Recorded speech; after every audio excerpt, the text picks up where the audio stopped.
Ende disi mjegull t'i pa qartë pozicionimi I Fatmir Limajt dhe deputetëve të tjerë të nismë social-demokrate abstenon sa herë votohet propozimet e vetëvendosjes, nuk ka asnjë deklaratë që do t'i bashkohet, s'do t'i bashkohet, çfarë po bën, si po vepron. Dje në fakt më troqi pak vëmendjen, nuk e di nëse kanë lidhje me njëra tjetrën, por ishte një takim që kishte zhvilluar me Hysni Gucatin, kreun e shoqatës së veteranëve të luftës, si Fatmir Limaj, ashtu edhe Ramush Haradinaj në takime të ndara.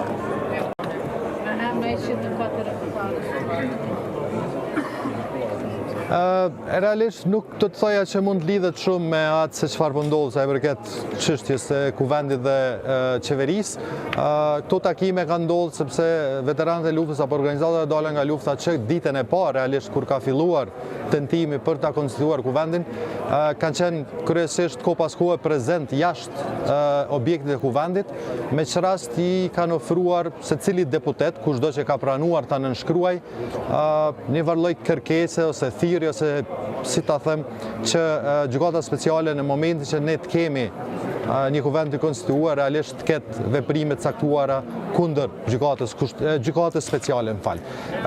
Kështu që besoj që edhe këto takime që ka pas zoti Gucati janë në vazhdën e këtyre përpjekjeve të organizatave të dala nga lufta, normalisht duke pas parasysh edhe zoti Limaj, edhe zoti Haradinaj vinë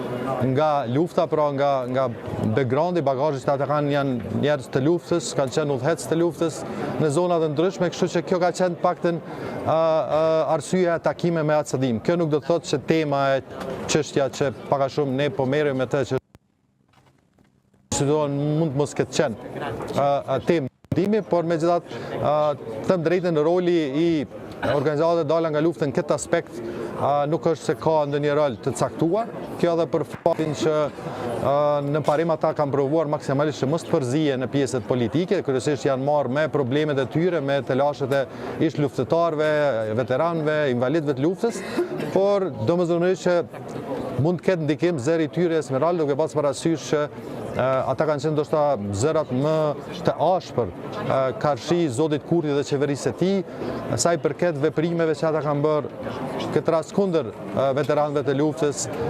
rasti I përgjimeve të zonjës Kusari,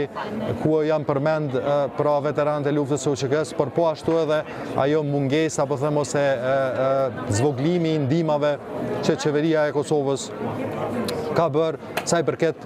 udhëhecëve të luftës që janë duke u akuzuar në Hag aktualisht. Kështu që domethënë që mund të ketë ndikim edhe ajo, por besoj që kjo mjegulla që kemi me zotin Limaj, dhe zoti Kurti shumë lidhet me kushtet që ka zoti Limaj Esmeralda, pra që një nga ta normalisht është edhe posti I kryekuvendarit, gjë që e kemi biseduar bashkë edhe me herët, duket se lëvizja vendosë nuk është e interesuar ta bëjë një gjë të tillë, pra që këtë post jap zotit Limaj, e po ashtu edhe me kërkesa tjera që ka pas zotit Limaj, përfshi këtu ta zëm edhe ndryshimin e ligjit për zgjedhje, sa I përket pragut të kalueshmërisë së partive në zgjedhje, cili tash në Kosovë është 5% dhe jo rallëherë partive të vogla u pamundson totalisht po them kalimin e këtij pragu, dhe në mesin e kërkesave ka qenë edhe kjo, siç është thënë, dhe kërkesat e tjera, dhe kam përshtypjen që po them ajo pak ajo e kërkesave të zotit Limaj, por deri diku edhe backgroundi I tij politik ka bërë Kuptoj. Me zotin Limaj.